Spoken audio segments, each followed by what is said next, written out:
Bueno, muy buenos días. Buenos días. ¿Cómo amanecieron? Muy bien, gracias a Dios. Bueno, me alegra mucho. Hoy vamos a hablar de un tema muy importante, que es validez. Solamente nos vamos a quedar en este cajón. La causalidad ya es como parte de otra clase. Las uno como para facilitar el tema, pero únicamente en esta sesión nos vamos a centrar en la validez y en su antítesis, que puede ser el sesgo, ¿sí? Más que todo en el sesgo. Pero antes de comenzar, a mí me gustaría preguntarles, a ver, sé qué busca cuando investigas. Cuando investigas, ¿vos qué estás buscando? La respuesta a algo que hace falta. Una respuesta a algo que hace falta. Listo. Manuel, Llenar algún vacío que haya de conocimiento. llenar algún vacío del conocimiento. Evidencia científica. Evidencia científica. Muy bien, esa me gusta mucho. Me gustan todas, pero por ahí va lo que quiere, ¿para dónde voy? A ver, la doctora Claudia, ¿qué busca? A ver, ¿qué está buscando en el proyecto Estafilococcus? ¿Cómo es el comportamiento de ciertas cosas en el entorno de uno? Listo, muy bien. Una pregunta pequeña. ¿Ustedes cuando investigan buscan la verdad o buscan mentiras? Porque yo puedo contestar una pregunta en una mente. ¿Sí o no? Y le di la respuesta a Sergio. Acercando a la verdad. Entonces, siempre que ustedes tienen una pregunta, ya sea en sus casas, en el supermercado, o una pregunta de investigación, lo que queremos acercarnos es a la verdad. Pero acercarnos, únicamente acercarnos. Aquí les tengo una muy mala noticia. Una muy mala noticia. Si ustedes escogieron el método científico para acercarse a la verdad, ahí están perdiendo el tiempo. Porque el método científico carece de muchas cosas que le impiden al menos acercarse a la verdad. Entonces muchas personas, buenos días, bienvenidos. Muchas personas creen que el método científico es palabra de Dios y que de ahí no hay nada más que decir ahí, ¿sí? El método científico carece de muchas cosas que le impiden acercarse a la verdad, pero es la única opción que tenemos, ¿sí? Es el único método sistemático, el único método ordenado que podemos tener para medio acercarnos a él. ¿Listo? Entonces, esa verdad que tratamos de acercarnos con el método científico, que es limitada, que es sesgada, que es errada, que es con muchos defectos, nosotros en investigación, y en este campo le llamamos validez, ¿sí? Cuando hacemos una investigación, lo que estamos tratando de acercarnos es a la verdad por medio de la validez. ¿Cuál es la validez de su estudio? Es lo que nos preguntan muchos evaluadores. ¿Cuál es la verdad del estudio de los Adriana? Desde la doctora Clara, desde el doctor Taylor. Si yo les preguntara, demuéstrenme la validez de su estudio, ¿sí? Habrían muchas formas de contestar esa pregunta. Pero básicamente hay dos tipos de validez. Una que llamamos validez externa y otra que llamamos validez interna. Miremos la primera. Miren el esquema que hay adentro dibujado. Es el mismo esquema para los dos cuadros.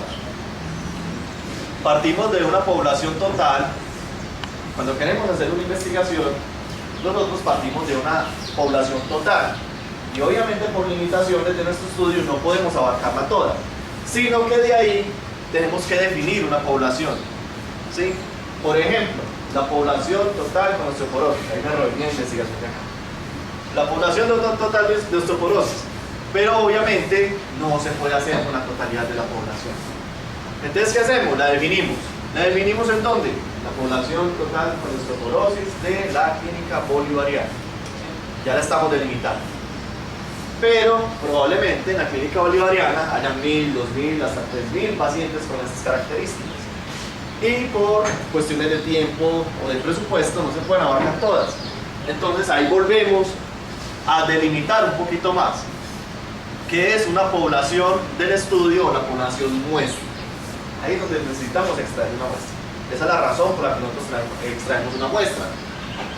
Tratamos de representar la población por medio de un tamaño de muestra. Y nosotros luego, dependiendo del diseño, esto no va a aplicar para todos los diseños de estudios que ustedes hagan, ustedes van a aleatorizar o van a repartir el grupo. Mire, yo quiero un grupo con esta característica, yo quiero un grupo con esta otra característica, pero no siempre va a suceder así. El caso, cuando volvamos a la validez, la validez externa es la jefe luz. Yo le hago una pregunta. Con el estudio que usted está teniendo una maestría, ¿qué es lo ideal? Usted tomó una muestra, me imagino, o estudió la población total, o una muestra, ¿cierto? ¿Qué es lo que usted esperaría en esa muestra? ¿Que esa muestra qué? Puede hacer que represente el total. muy bien, exacto. Que esa muestra se acerque a la realidad de la población total, ¿sí? Cuando nosotros queremos eso, a eso le llamamos validez externa. La validez externa se define es la capacidad que su estudio, que sus resultados tienen para que esos resultados obtenidos puedan extrapolarse a la población entera. ¿Listo? Entonces ahí se preguntarán cada uno de sus estudios, ¿será que en mi estudio yo puedo extrapolar los resultados de mi estudio a toda la población? Cada uno vaya contestando esa pregunta. Eso es validez externa. Pero la validez externa necesita de algo muy importante, que es la validez interna. Ningún estudio puede tener validez externa si no tiene validez interna. ¿Y qué es la validez interna? Yo asegurarme, así en resumidas cuentas, de que las cosas las hice bien. ¿Las hice bien en qué sentido? En mi estudio. Dense en cuenta que aquí hay un cuadrito rojo que está en el lado como de la población total, de la población definida. Ese cuadrito rojo me indica que mis resultados pueden ser extrapolables. Eso es validez externa. Pero miren esta vez el cuadrito rojo, ¿dónde está? Está dentro de la muestra y dentro de los subgrupos o el análisis o el método de recolección de datos que yo elegí.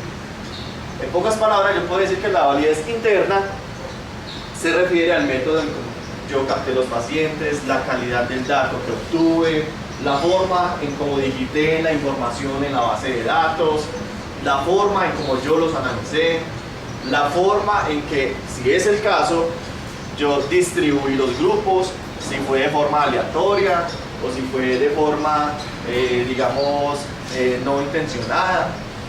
¿Sí? Entonces acá hablamos de dos tipos de validez. La interna, que se refiere a todo el proceso de investigación que yo hago, toda esa maquinaria que yo hago con mi equipo de investigación, y la externa, que depende del interno. Si usted no hizo bien las cosas en su estudio, olvídese que puede llegar hasta ahí.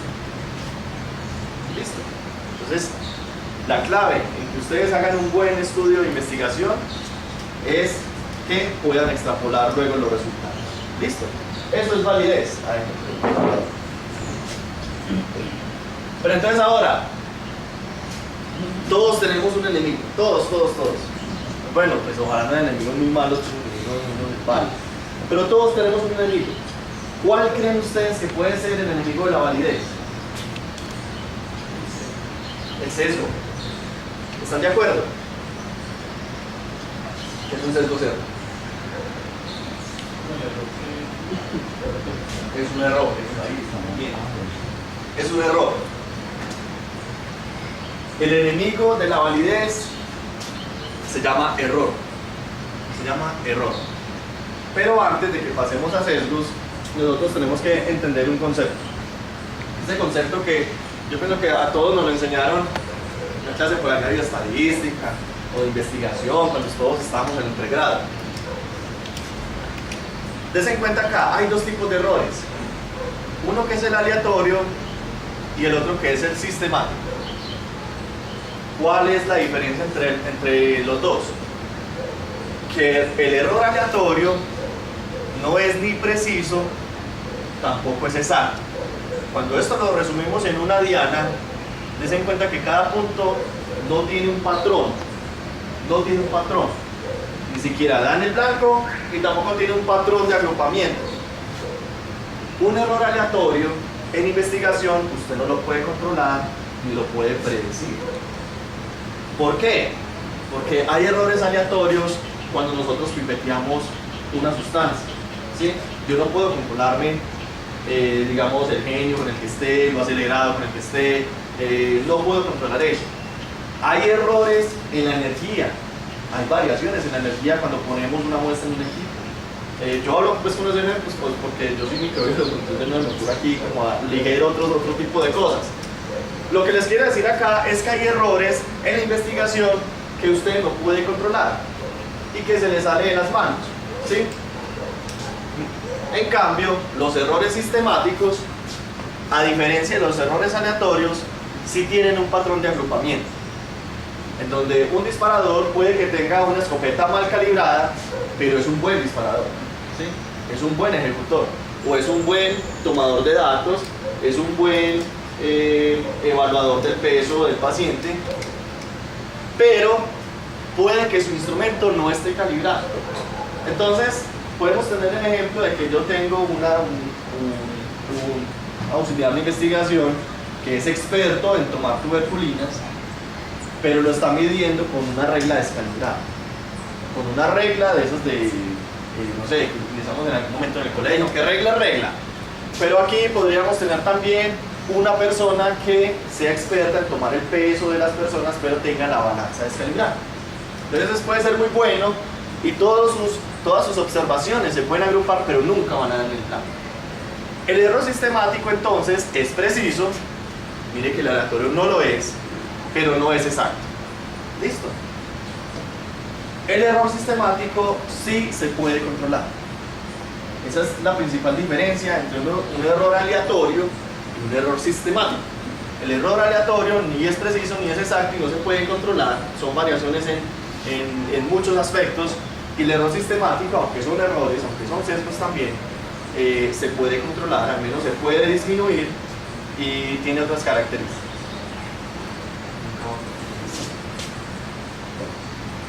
Miren por ejemplo estas gráficas en donde se le pide a un laboratorio que mida las concentraciones de plomo en sangre de X pacientes. Aquí tenemos el eje de la Y en donde están las concentraciones, ¿sí? Y aquí está el eje X en donde está el número de pacientes.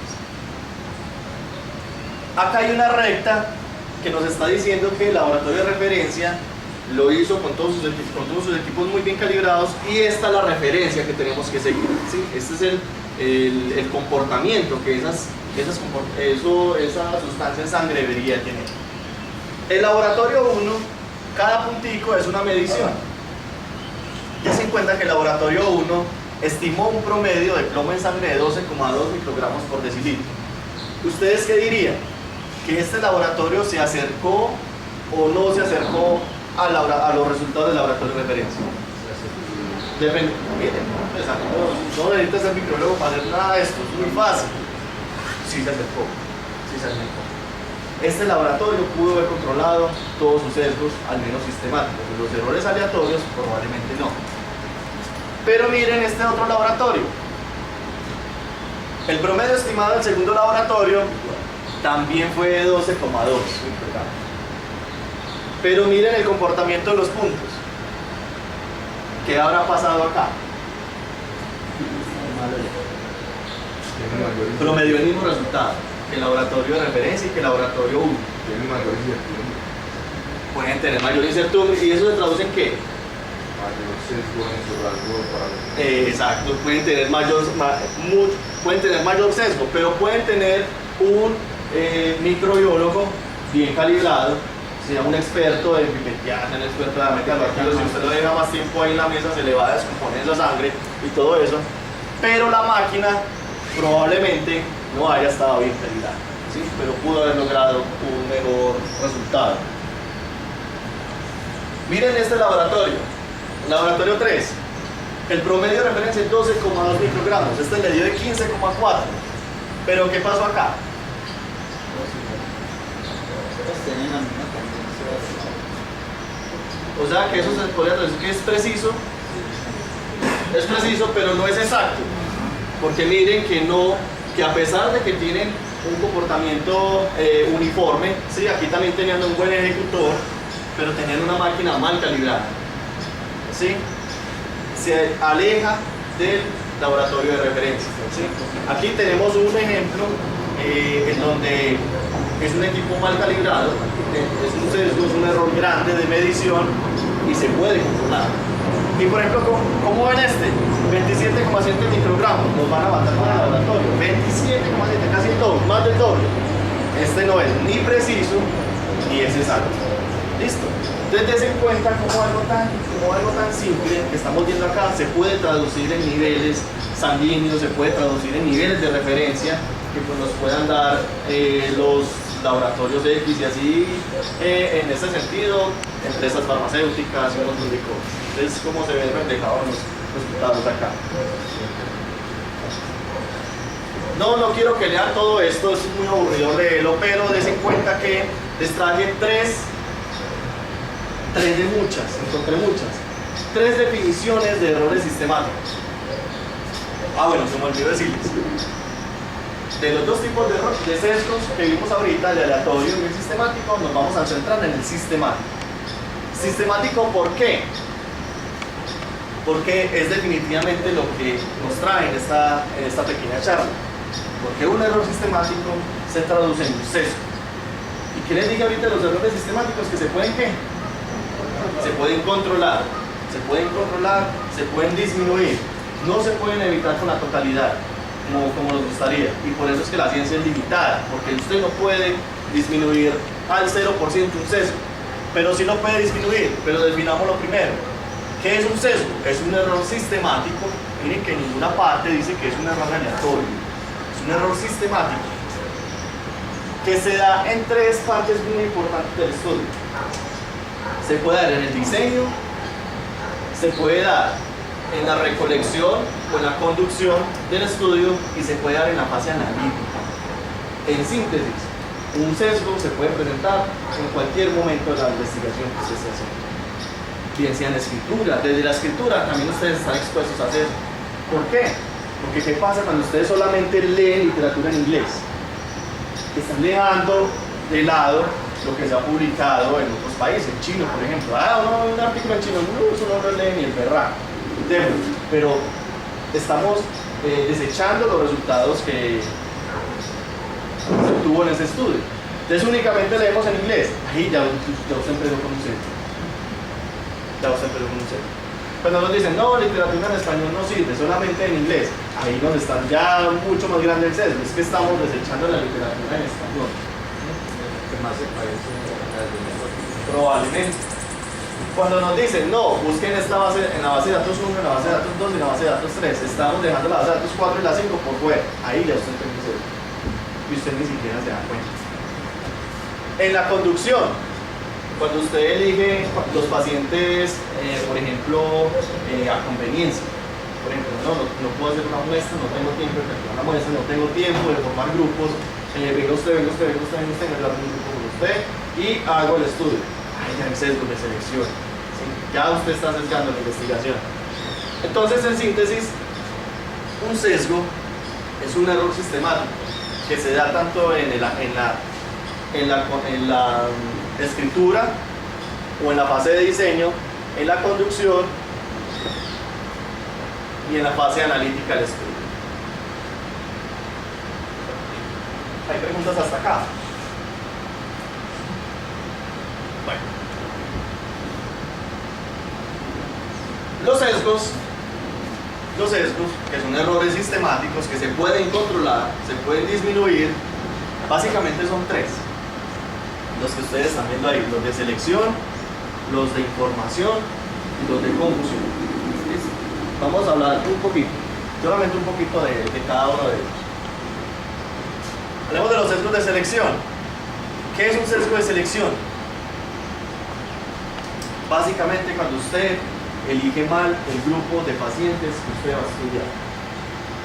El solo hecho de que hagamos una investigación únicamente en nuestra clínica, hay un sesgo de selección. ¿Está mal hecho? No está mal hecho.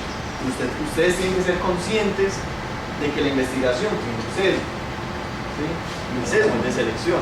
¿Por qué? Porque si queremos hacer una investigación representativa, pues al menos de la ciudad de Medellín, pues tenemos que coger pacientes de otras partes, de otras instituciones, de otras EPS y así por el estilo, y etc. Pero no se sientan mal, no se sientan mal. La evidencia, al menos cuando nosotros somos conscientes de eso, al menos hacemos lo posible por disminuir esos sesgos. Y nuestros resultados, ahí es donde nos debemos preguntar, ¿qué tan válidos son mis resultados? Entonces, cuando ya en las conclusiones decimos, nuestros resultados sugieren que tal enfermedad se debe tratar así, y uno dice, uy, pero entonces fue multicéntrico, ¿qué? Puede ser el cerebro para decir que es válido. El hecho no es que nos vayamos al extremo, el hecho es que nos digan, la investigación no sirve para nada, entonces ¿quién va a ser investigante? Nadie puede hacer investigación, no. El hecho es que seamos conscientes y seamos discretos en la forma en que concluimos nuestros estudios.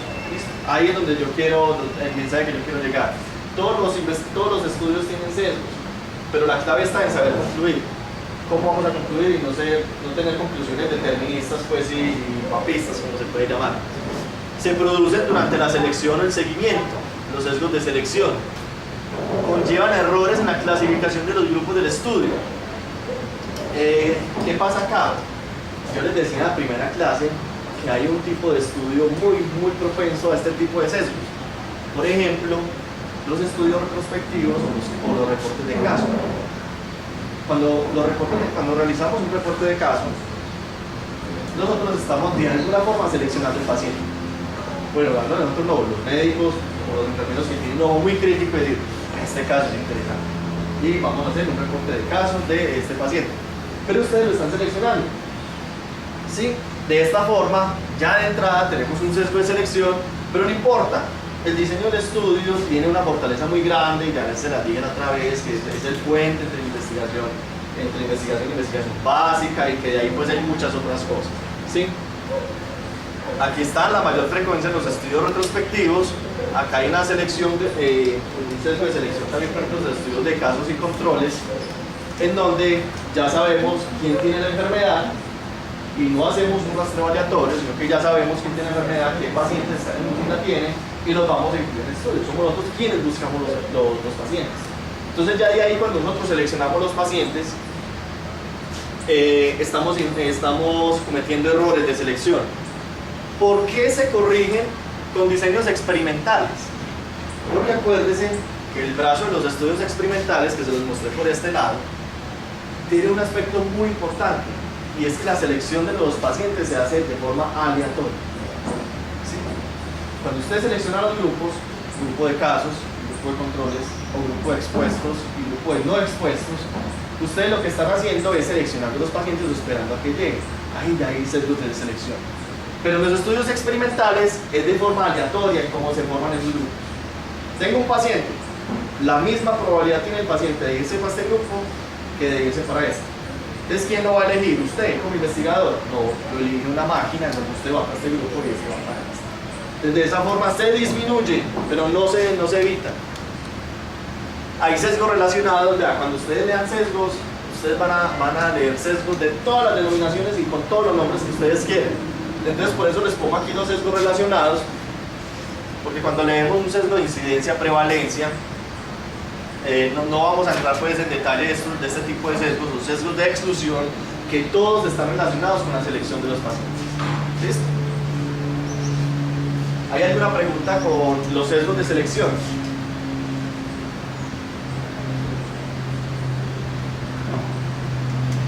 Entonces pasemos ahora a los sesgos de información. Los sesgos de selección son los errores que yo cometo en la selección de los pacientes. Pongo una base de datos y empiezo a seleccionar pacientes. Pero los sesgos de información ya no tienen nada que ver con la selección.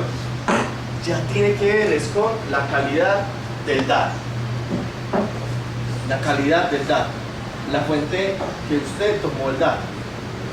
Fuentes de información, bueno, primarias, que es cuando tomamos la información del paciente directamente, ¿sí? O fuentes secundarias, las historias clínicas, o bases de datos que tenemos de estudios previos. Los errores de información se dan en cualquier tipo de fuente de información. El solo hecho de que usted tenga una fuente primaria, usted no lo exime de un sesgo de información. Ejemplo, estoy haciendo un estudio de casos y controles en donde tengo un grupo de enfermos, el grupo de los casos, y resultó que se intoxicaron, pero se intoxicaron hace 5 años, porque se comieron algo, estaban en un congreso o en cualquier evento, se comieron algo, y ustedes saben que los estudios de casos y controles son retrospectivos. Entonces yo voy y le pregunto a la doctora Claudia, que estuvo en ese congreso, le digo, doctora Claudia, ¿usted qué comió en la noche del sábado en el congreso? Ella es de los casos que infortunadamente le cayó mal el bolillo. Y usted de una me va a decir, sí, claro, yo me comí un postre, yo me comí esto, me comí lo otro, me comí lo otro. ¿Por qué? Porque ella tiene ciertas características que le ayudan a recordar qué se comió. Luego voy y le pregunto a la doctora, X doctora, que ya que pueda tener 90 años, y digo, doctora, usted también le cayó mal el bolillo. La comida, dígame qué comió. Ay, mío, yo no me acuerdo. No me acuerdo qué me comí. El caso es que lo que me comí me hizo daño. Hay sesgos de memoria, son ejemplos extremos, pero puede pasar. Usted le pregunta a la materna, mamá, ¿usted visitó ciertos lugares cuando usted estaba en embarazo? Cuando estaba en el primer trimestre, ¿usted qué lugares fue? Usted le pone ya la mató. Ya el solo hecho de que ella recuerde, ya hay sesgos de información. Ya empieza como a dar información inespecífica, pero usted no lo puede controlar. Hay sesgos también, por ejemplo, cuando cogemos fuentes secundarias y cogemos una base de datos. Las historias clínicas son herramientas muy útiles, pero tenemos que entender de que las historias clínicas no están diseñadas para hacer investigación. No están diseñadas para la investigación, están diseñadas para otra cosa muy distinta. Pero nosotros, el personal de la salud, vemos en esta fuente algo muy importante, fuente de información de pacientes. Tenemos que saber que esa información que esté ahí probablemente a veces está mal digitada, está inespecífica, está faltan datos, a veces es incorrecta, ¿sí? Entonces, cuando cogemos información proveniente de historias clínicas, de fuentes secundarias, también estamos sometiendo sesgos de información. Y así, por el estilo, nos podemos quedar aquí hablando toda la mañana de sesgos de información. Cuando el entrevistador va y entrevista a una mamá, y el entrevistador amaneció de mal genio, y empieza a preguntarle cosas a la mamá de forma distinta como le están preguntando a sus compañeros. Ejemplo, me pasó, y por aquí también el desconocimiento también del entrevistador. Tuve una persona que me colaboró en la investigación hace algún tiempo, y la pregunta era clara. La pregunta es su resultado de la prueba de VIH. La pregunta era clara, ¿reactivo o no reactivo? Pero la persona estaba preguntando de un feminicida. Entonces, en primer lugar, ahí hay una pregunta que puede tener susceptibilidad, y sobre todo cuando usted está acompañado de familiares o amigos, un testigo al lado. Y en segundo lugar, se está preguntando dos cosas muy distintas. Usted puede tener VIH, pero tiene una vida normal porque está adelante al tratamiento y otro tipo de cosas. O puede tener un VIH en estadio SIDA. Entonces ahí hay dos cosas muy distintas. Entonces ahí hay sesgos de información. La información que le está dando puede ser raro, que si yo le digo que no, yo no tengo SIDA, ¿sí? Pero resulta que el examen fue reactivo para VIH. Y que ella está diciendo la verdad, la paciente está diciendo la verdad, yo no estoy diciendo mentira, yo no tengo SIDA. Ah, pero le estoy preguntando es por el... otra cosa muy distinta. Listo. Entonces acá, no todos los errores son fuentes de sesgo, hay errores aleatorios. Aquí me refería ahorita, por ejemplo, al carácter de las personas cuando preguntan, o al genio con el que se levantan las personas a veces. Nosotros tal vez tengamos la experiencia en estudios, digamos a nivel local, no todos, pero hay en los estudios a nivel multicéntrico, a nivel de OPS, a nivel de OMS, son estudios que no tienen dos entrevistadores, tienen decenas de entrevistadores en todo el mundo, y cada persona tiene una forma de preguntar distinta. ¿Listo? O provienen de definiciones inapropiadas, o conceptos inapropiados, como el que les acabo de decir. Pueden ocurrir en estudios de cohorte. Los estudios de cohorte, ¿por qué? Los estudios prospectivos se dan mucho para entrevista. Yo lo voy a entrevistar, venga, yo le hago una encuesta, o mamá, persona, tenga esta encuesta, yo vuelvo ahorita, voy y me tomo un café y vuelvo por ella. Y la mamá entendió la pregunta, no la mamá pues, pero cualquier persona, cualquier paciente entendió la pregunta de forma distinta. Entonces, el solo hecho de que le entreguemos una encuesta a una persona, también podemos estar incluyendo el sesgo de información. Entonces, en conclusión, sesgos de información estamos repletos. El sesgo de información está a la esquina acechándonos en nuestros proyectos de investigación y tenemos que estar muy atentos a la forma en cómo estamos recolectando los datos, cómo estamos llenando nuestros formularios, cómo estamos digitando nuestras bases de datos, ¿sí? Y la forma en cómo están diseñados nuestros instrumentos. ¿Cómo se pueden disminuir esos sesgos? Porque entonces ustedes se preguntarán, pero no hay salvación, entonces estamos llenos de sesgos y nuestras investigaciones todas van a ser erradas y no confío ya en nada ni en nadie. Probablemente los podemos disminuir. Haga una prueba piloto. Haga una prueba piloto. Tengo una muestra de 200 pacientes, no espere a que llegue el paciente 200 para mirar cómo llenaron los formularios, ¿sí? Cada vez que le llegue un formulario del paciente 1, revise. Falta un campo por llenar. Antes de que la paciente le den de alta, vaya por él y vaya a volver a preguntar. No espere a que se tienen todos los formularios para empezar a digitar o empezar a revisar, ¿sí? Haga una prueba piloto. Dígale al encuestador, reúna a sus encuestadores al paciente 10, ¿qué problemas tuvieron en las encuestas? Ah, vea, a mí me pasó que esta pregunta no me la entendieron bien. ¿Cómo les pasó a ustedes? No, a mí me la entendieron bien. ¿Cómo estás preguntando? Ah, estoy preguntando así, no, preguntas casi te va mejor. Ah, ¿a qué horas estás llamando? No, estoy llamando a las 7 de la mañana, pero nadie me contesta. No, llaman a una que ahí donde hay más probabilidad de que estén las mamás almorzando, descansando. Si la llamas a las 10 de la mañana, no te van a contestar. Nadie le contesta. Doctor. Dicen los estudiantes que no incluyen las pruebas piloto por detectarse que hay algún error.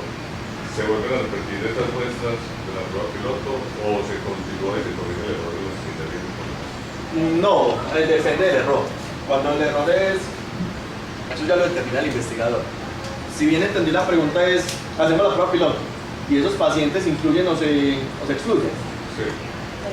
Ya es decisión. Por ejemplo, si hay una pregunta que la entendieron mal todos los encuestadores y uno dice, no, pero la información que está digitada coincide con lo que estamos buscando, entonces la podemos dejar.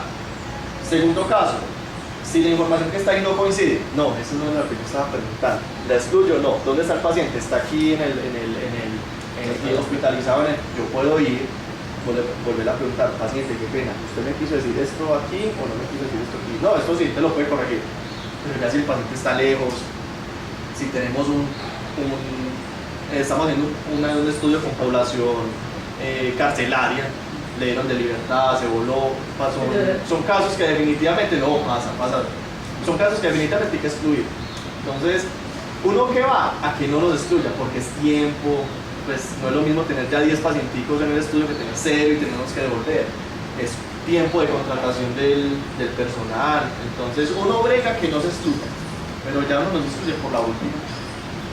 En las pruebas piloto también se pueden hacer como para analizar las cosas o solamente para revisar el instrumento.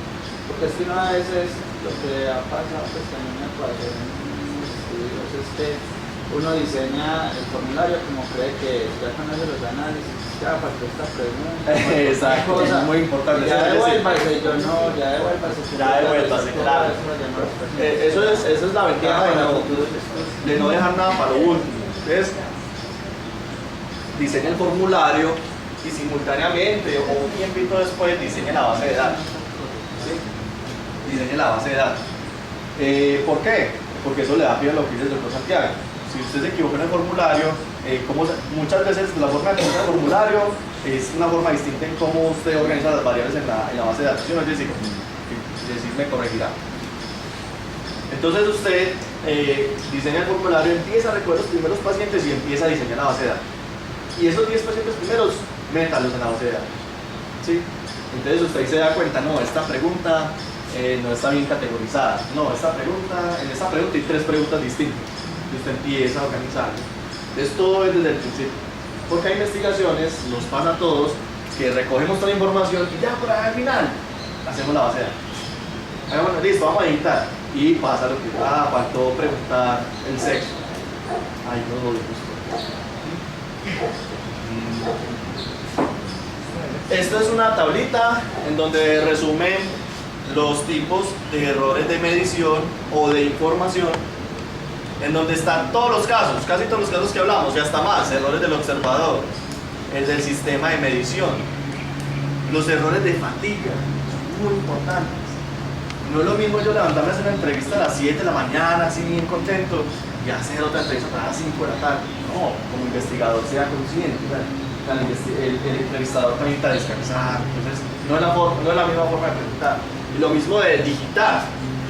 Ocurren más errores de digitación en la noche que en la mañana. Entonces, por ejemplo, al que tengo la oportunidad, yo le digo, no, desde que puedas digitar en la mañana. Mete la información de los formularios en la mañana. Entonces está más fresco. Cuando usted tiene una base de datos ahí, usted se le revuelve todo y probablemente cuando está cansado puede tener más errores. Y ya el último, para no saturarlos, tenemos un tipo de sesgos muy importantes, que es el sesgo de confusión. Entonces tenemos sesgos de selección, que es la forma en como yo elijo los pacientes del estudio, los sesgos de información, que es la forma de la calidad del dato, la forma en cómo estoy obteniendo el dato, y están los sesgos de confusión. Los sesgos de confusión son más difíciles de detectar. Piensen en esto. Ojalá nunca les va a pasar. Yo sé que nunca les va a pasar. Pero piensen en sus parejas, en la mía también. Y pésquelo en infidelidad. Es más difícil que usted haberla seleccionado. Yo cogí un grupo de mujeres, entonces dependiendo de ciertas variables, yo tengo la pareja, ¿sí? Ahí hay una forma de selección, pero cuando hablamos de confusión es que usted le va a pescar la infidelidad. Usted como le pescar la infidelidad a su pareja, es difícil. Lo mismo es acá. Aquí la pareja se llama variable X y se llama variable Y. Y acordémonos desde el principio que les dije que una variable X era una variable predictora. Una variable que yo podía, yo podía explicar un evento con él. Y la variable Y es mi desenlace. Entonces, ejemplo, el mismo. Cáncer de pulmón con cigarrillo. Cáncer de pulmón es mi variable Y, que es mi variable de desenlace. ¿Sí? Y la variable X es la exposición. En este caso, el cigarrillo. Pueden ser más, pues en la edad, pueden ser cuántos paquetes de cigarrillo al día, etc. Pero puede pasar que haya una tercera variable que me esté influyendo en el desenlace y esté relacionado con la variable de exposición. Ya les voy a explicar eso. Definámosla. Se influencian por una tercera variable. Hay una tercera persona que está por ahí confundiendo y entonces uno siente rara la persona. ¿Qué te pasa? No, estoy bien, ¿no? ¿Qué te pasa? Y no estás ahí chateando. Ahí hay una variable de confusión por ahí. Búsquenle para ahí una variable de confusión. El sesgo de confusión puede resultar en una sobreestimación o en una subestimación, una asociación irreal. Una subestimación de la asociación real. Vos me querés, ya no te quiero tanto, algo está confundiendo por ahí. Búsquele que hay la tercera variable que está por ahí. Se ocurre a mayor frecuencia ¿con qué? En los estudios observacionales de casos y controles y de cohorte. Ustedes no sé si se acuerdan de un estudio que están en todos los libros de epidemiología, que es el famoso estudio en donde relacionaron el consumo de café con el cáncer de páncreas. No sé si de pronto leyendo cualquier cosa por ahí se lo encontraron. Resulta que hace algunos años salió un estudio publicado en donde asociaban no solamente la asociación estadística, sino que a un nivel de causalidad, que el cáncer de páncreas estaba relacionado con el consumo de café. ¿Sí? Entonces ahí se vino una ola de controversia, entonces ¿cómo así? Entonces nadie va a tomar café. Aquí nos jodimos todos porque aquí somos un país cafetero, entonces aquí nos va a dar cáncer de páncreas a todos. Pero llegó un colega del investigador principal del estudio que les estoy diciendo y les dijo, oíste, y no te diste cuenta si los que tomaban café también fumaban. y eso era publicado por allá en una revista súper importante. Esa era la variable confusora. Resulta que el café no era el que estaba desarrollando el cáncer, el café no era el que tenía nada que ver con el cáncer, era el cigarrillo el que estaba detrás por allá, como aquí vemos un grupo de personas en la esquina y bueno, no todos, yo tomo tinto y no fumo, pero hay personas que se toman el tinto y son sobre todo nuestros abuelos, ¿sí? Entonces, eso es un ejemplo de confusión. Hay una variable que usted no se ha dado cuenta que puede estar influenciando el desenlace y estar directamente relacionada con la variable de exposición. Aquí está resumido. La variable de exposición era tomar tinto, el desenlace era cáncer, pero resulta que el investigador no se le ocurrió preguntar si las personas fumaban, no lo tuvo en cuenta. Y resulta que efectivamente el cigarrillo, luego corrigieron el estudio y se dieron cuenta que efectivamente no era el café, sino que en realidad la variable de exposición era el consumo de tabaco. A esto que les quiero llegar, ¿cuál es el mensaje con este sesgo de confusión? Que sean muy hábiles en construir las variables que son. ¿Sí? Cuando yo les pregunto, ¿qué vas a preguntar? No es llenar ese cuadro y tus variables de sexo, de edad, una escolaridad. Porque yo siempre pregunto, ¿y para qué la escolaridad? Ah, no, porque así, porque de otros estudios ¿qué nivel de evidencia o de relación biológica, lógica, médica hay entre la relación de la escolaridad y determinado desenlace? ¿Por qué? Porque a mí también me pasó. Yo hice un estudio en donde quería meter si tenía perros, si tenía gatos, si tenía pericos, un montón de cosas. Mira, ¿viste qué asociación hay entre tener un gato con el desenlace que estás buscando? Que yo haya leído ninguno. Entonces, ¿para qué lo voy a meter?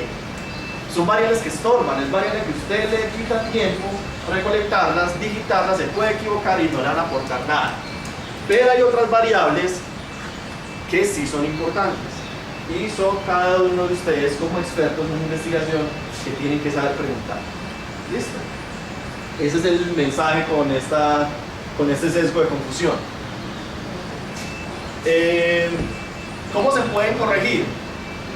Hay unos análisis estadísticos que se pueden hacer, que se llaman análisis de interacción, y usted puede, antes de tener una conclusión tan bárbara como asociar el café con el nivel de cáncer, usted puede asociar esas covariables que pueden estar relacionadas.